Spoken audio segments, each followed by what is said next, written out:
This is stress driven by the pressure of the colossal Siberian magma plume against the entire Siberian lithospheric plate. The enormous Siberian magma plume, a rising stream of superheated material from deep within the Earth, is actively exerting pressure on the lithosphere of Siberia. The head of this plume, measuring 1,200 to 1,500 kilometers, about 745 to 930 miles, in diameter, is located just south of the Gydan and Taymyr Peninsulas. The zone of magmatic flow dispersion spans up to 2,500 to 3,000 kilometers, roughly 1,550 to 1,860 miles, an area comparable in size to that of the entire continent of Australia. This colossal phenomenon affects not only the heart of Siberia. How could the pressure from a massive magma plume in the center of Eurasia lead to an earthquake thousands of kilometers away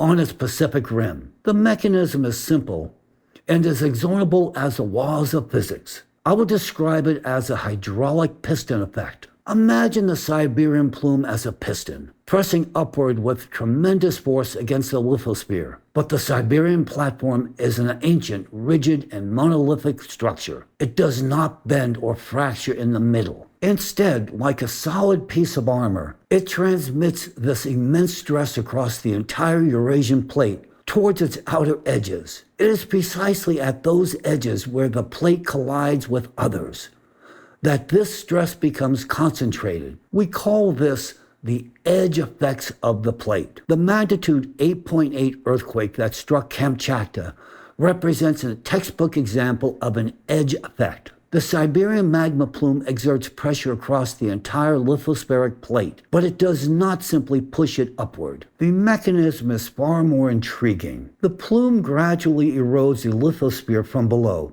as if wearing it down, and softens the underlying asthenosphere. It is crucial to understand that the influence of the plume does not result in sharp, localized deformations of the Earth's crust at a single point. What we are observing is not catastrophic surface uplift, but rather a subtle, widespread elevation of the entire Siberian crustal block, a region that encompasses the West Siberian plate, the East Siberian craton, and the Verkhoyansk-Chukotka fold belt. It is precisely this large-scale, relatively slow process that generates immense stress along the edges of the continental block.